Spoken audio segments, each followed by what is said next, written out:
Could you start by telling me your name and what you do, please? Of course, my name is Orla Gartland and I'm a songwriter and musician. Now, I was looking this up, and I'll need to clarify it officially. I think this is your fourth time on the show. No way. I Wow. believe so, which makes you one of the longest guests on the show's I, history. Congratulations. There's not a prize, sadly, but I'll oh, find I'll thank find something. you.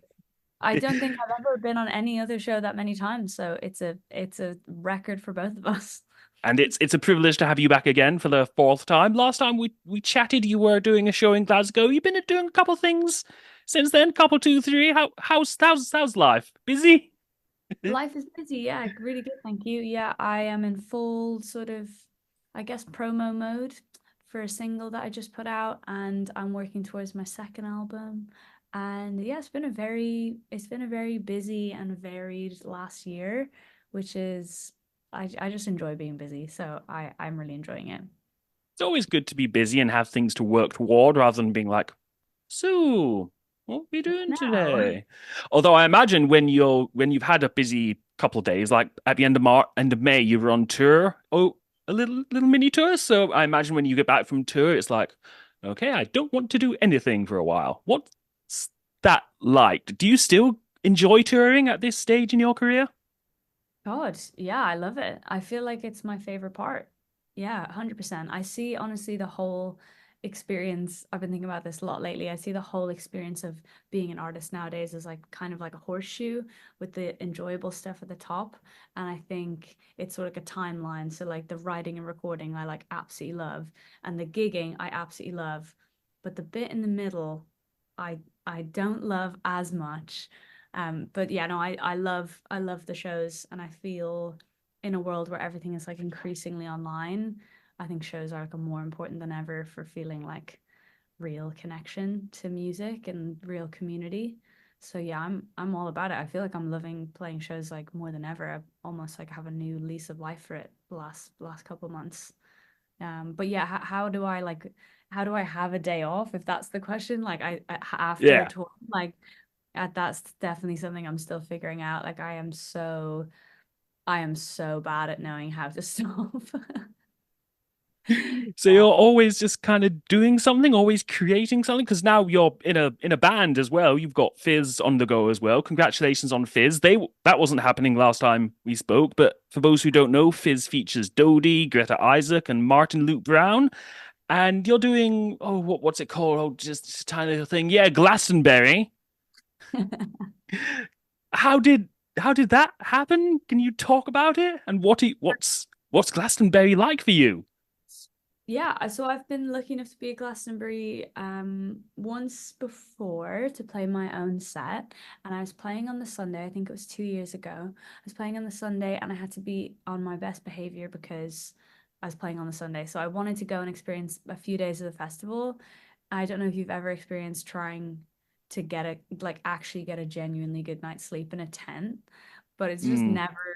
it's never happening. It's like a losing game. And so I did have a good time, but I was feeling a little bit sorry for myself for playing on the Sunday. And obviously, when you were offered a slot at such a prestigious festival, you take any version of it. You don't get to put your foot down and say, no, I'd really like to play earlier in the weekend. But by a stroke of luck, the Fizz set is on the Friday. So I feel in a way it's my first Glastonbury in that, you know, I'll be all business, all work mode on the Friday, doing a great job of the Fizz set, but I'm also excited to like experience it fully and be like present for the rest of the weekend and just have a well-deserved party with the Fizz gang because we've worked so hard at that project like the last year and a half. So I feel like we're overdue a boogie in a field, you know. Yeah, which is all that you can ask for anything in life, just a boogie in a field. Yeah, it really can be that simple. So that's what I'm looking forward to at Glastonbury. I'm looking forward to playing, but I'm also forward to being there with those guys. And I think I've been with Greta before, but I think neither Martin or Dodie have been before. So I'm so excited to kind of, Really?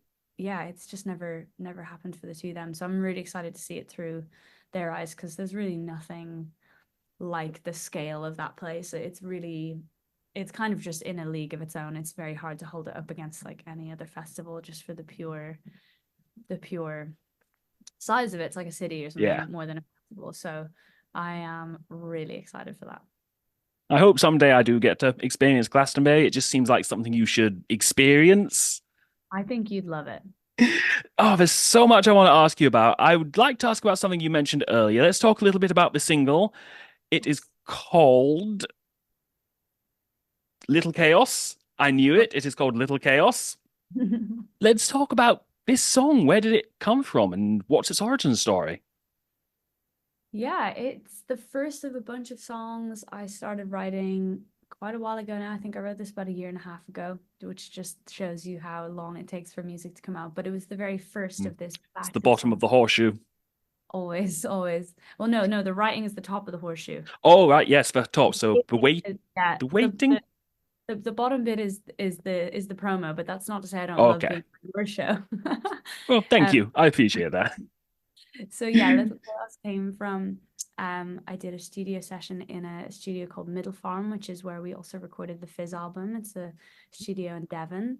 And I was trying to approach writing from a different angle than usual. So rather than starting with guitar and having loads of songs that were vocal and guitar, I was finding it quite challenging to know how to produce up those kind of songs because sometimes you write a song that's really stripped back and then you add the production and the band after the fact and you've lived with the song in its purest form for so long that like that process can be quite hard. It's almost like the song is like allergic to anything that you put on it. It feels kind of wrong. But I knew that I wanted to have like love playing with my band live and I love even though I'm a singer-songwriter, by in my like soul, I really love drums at the moment. I really want to have shows that have lots of energy.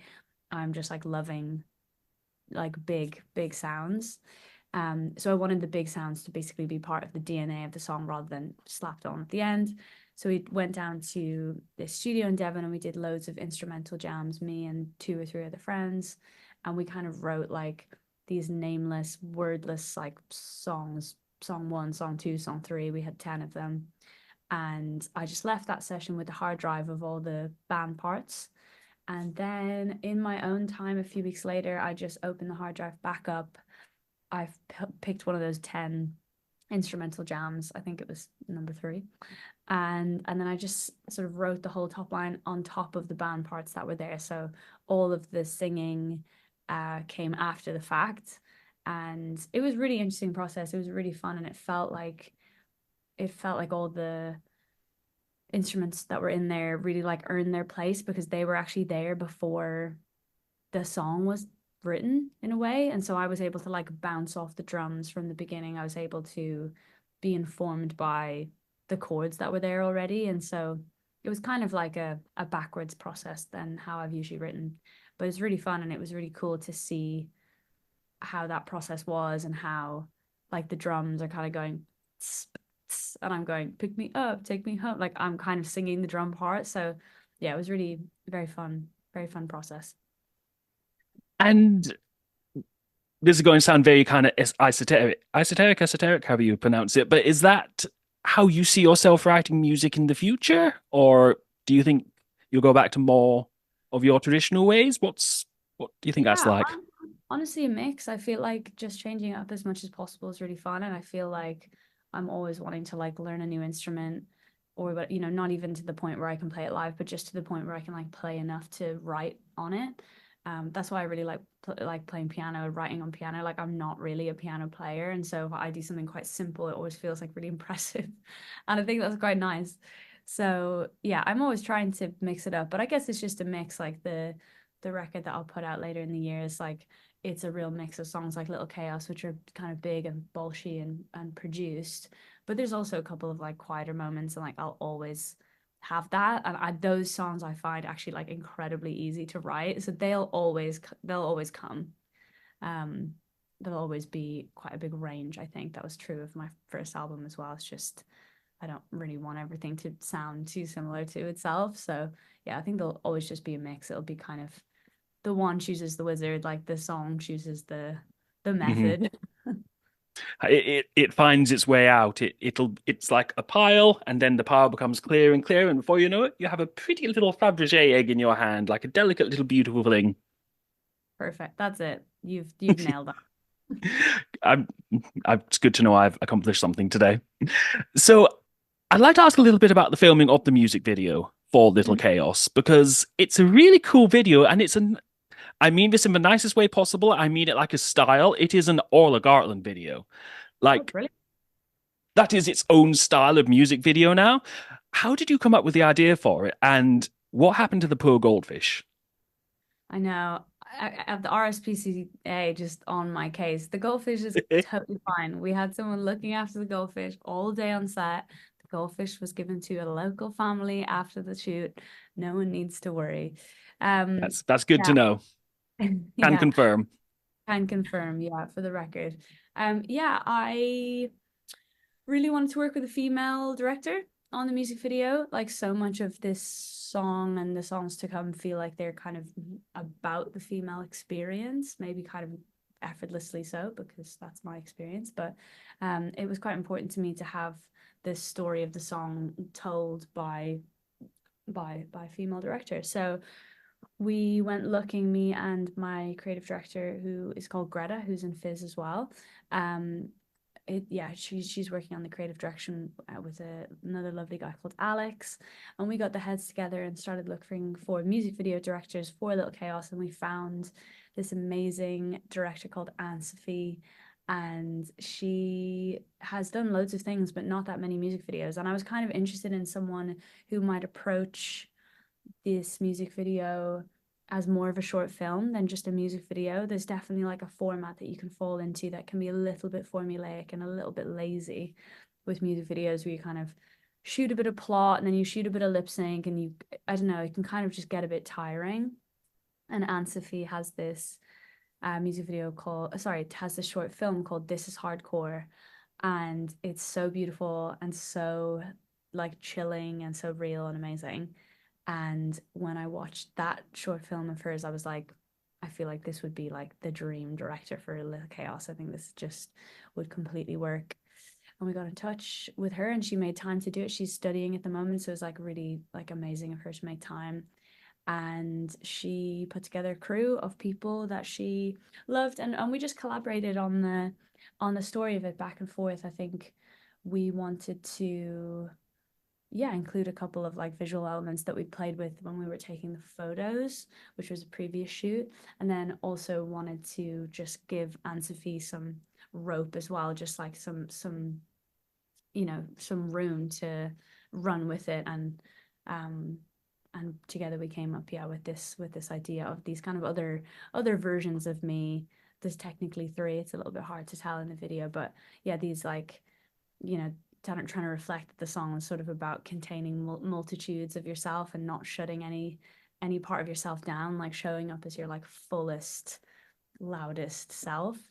um and so yeah, we found this really cool location house that was so weird and had all this totally weird wallpaper. It was kind of crazy. And we shot in there for a day and I think they just did a really beautiful job. It really felt to me when I watched it back, it felt like a real step up in the way that I wanted to have, it felt really intentional and beautiful and I was delighted with it. It does look really great, and I wanted to ask a little bit about the house because I didn't want to be like, oh, it looks kind of abandoned, it looks kind of spooky and haunted, and then you'd be like, oh, that's my house, I live here, and I'm like, oh, okay, well, sorry, but what was the location like, and how did you find that? And because I'm kind of a nerd and I want to know all the kind of little details, all those notes that say "I'm your girl," who is it who wrote all of those, and what happened to them after? I'm happy to say that I wrote them all. I'm pretty, DIY artist to my core. Um, it was yeah, a lovely guy called Greg who was doing sort of art department and props for the video, and he sourced a lot of what was there. But I think it felt right that it was in my handwriting. So that was my homework pre-shoot was fill a notebook with "I'm Your Girls," and I did a couple on the set as well. The location was. It was a house. I'm trying to think of where it was. It was just out of London, and it was not my house. It was someone's house, and they were waiting for planning permission to finish the building of it. So it was kind of derelict and kind of abandoned. They weren't living there. And in the interim of them waiting for this planning permission, they were using it as a location house and renting it out for different shoots. And it was just a perfect place to shoot because it had loads of different textures, loads of really interesting wallpapers, like a lot of it quite like not super like tasteful, like a little bit like ugh, kind of crazy wallpapers. Um, but there's just a melancholy feeling to being in Mhm. a setting like that I think comes really naturally, and we just wanted to make sure it was shot somewhere that didn't feel too kind of clean. And we wanted it to be a domestic setting as well. That was really important to Greta when she was coming up with the initial ideas. And the still shoot is like the setting of the bedroom feels again just so tied to the female experience and like being in a room and all the thoughts that you feel inside there. It's so kind of personal. And so yeah, it was just a case of finding the right house, but we always knew we wanted it to be a house and not like outside, if that makes sense. Yeah. And as I said, it does look beautiful. It's a lovely video. It is very kind of melancholy, I guess is the word, if Hmm. I may be so bold as to say. Now, before we wrap up, there is something I would like to talk to you about. You touched on it a little bit earlier. Album 2. Hmm. Now, Yes. Woman on the Internet came out in August 2021. Yes, there it is. You've got it. Here it is. This is what it sounds like. What can you tell us about album 2 at this point? Give us everything that you can, and maybe a couple of things you're not supposed to. Yeah, so album two, I wish I had a release date. I actually just don't have it at this moment in time. I'm in the test pressing phase, which is where you get a sort of mock-up of your vinyl. So that's Ooh. the point that I'm at. I've delivered it. It's all kind of done, signed, sealed, and delivered in a digital sense. But it is really important to me to have the digital release and the physical release of an album like be at the same time. It makes Mhm. you, it's the number one sort of patience you have to have as an artist nowadays is waiting for these like bits of plastic to dictate your whole timeline. But I just think in a world where everything's so online, I think people getting their vinyls and their CDs in the post the week of release is so exciting. And sometimes you get it like the day before and it comes through and you feel really special. I think all that's really cool. So yes, I can't give you a release date because I don't know the release date, but definitely back end of this year, going to be putting singles out all through the summer. They're really varied. The next one that comes after Little Chaos is like probably the saddest song I've ever written, and Little Chaos is pretty big and joyous. So it's like it's definitely a roller coaster, about to happen. And yeah, I'm just like incredibly proud of it. There's a feature on there. I've never done a feature before. I've That's never exciting. never I've jumped on other people's songs, but I've never like let someone onto one of mine. So really excited about that. And yeah, the whole thing just feels sort of bigger and braver than where I've gone before. I think I pushed myself a bit more intentionally this time, to be like a bit louder, a bit more honest, just a bit more everything in every direction. And when I listen back to it, I mean, I have no perspective on it anymore because I've heard it like 25,000 times. But when I play it to someone new, that is like feedback I keep getting back, which is so nice. It's just like, yeah, this feels like a step up, and this feels like almost like a more concentrated version of you, which is all I can ever hope to try and do. So yeah, I'm very, very gassed about it. So we can confirm 2024 release date For sure. for sure. And is this putting to bed, the going to sleep of the woman on the internet era, and will be fully into the next era, whatever that may be? Yes, exactly. Yeah. Well, the shows I did some shows this month, oh no, last month now. And those shows, the mini tour, they were like some smaller, kind of sweatier warm-up shows. And I saw those shows as almost like the bridge between the Woman and the Internet era and this next one. But by the time I'm playing more headline shows, we'll be like fully into this like album two world. And um yeah, I've got like a new show to go with it that I've been rehearsing up, and like a new band lineup, and it's just all really exciting. So more tours, couple more tours coming up for album 2. Absolutely. God, like I said, I'm really enjoying tours. So yeah, it'll be a minute. I want to put a few more songs out. I want to give people a chance to like actually sit with the music. That was something I really learned in the Fizz campaign. When I released Woman on the Internet, it was actually still kind of remnants of COVID times. And I think Mhm. people had a lot of headspace for new music. I think people had a lot of space in their life and their brains for new things. Whereas I think that's just not the case anymore. I think we're all kind of back on the treadmill. There are albums that of artists that I love that I've been meaning to listen to for months, and I just haven't got around to it. I feel like we're kind of back being kind of loaded with things from every angle. We're going out again. There's loads happening in person. Um, so yeah, lots of touring will happen, but I've realized now that people need a chance to catch their breath and like a chance to, like, sounds a bit corny, but like make memories with me with this music in the background. Like, and actually I think live shows are like all the better for that. Like we moved our Fizz tour a few months after the album came out, where it was actually meant to be straight after it. And I'm so glad we did. Like the vibe in the room, because people had like really lived with the music, was so different. And I think if we'd done the tour when we did, I think people would have been like on the tube on the way to the gig, like listening to the album here, like on their phone really quickly. Like, I just don't think that's what you want as an artist. You want people to find like an actual space in their lives for it and like make their own kind of relationships with the songs and see which ones they relate to more. And all of that takes time. So all of it's just patience, basically, I'm realizing. Orla Gartland's brand new single is called Little Chaos. It's been so much fun to sit and chat to you and to catch up with you again. Let's not leave, I think the last couple of years at least since last time I spoke to you, let's not leave it a couple of years' time. Hopefully, towards the end of the year when the new album comes out, we That will sounds revisit this. Question count me mark. count me in. It's been so much fun to sit and chat to you today, Orla. Thank you for your time. Thank you, Peter. Good to see you.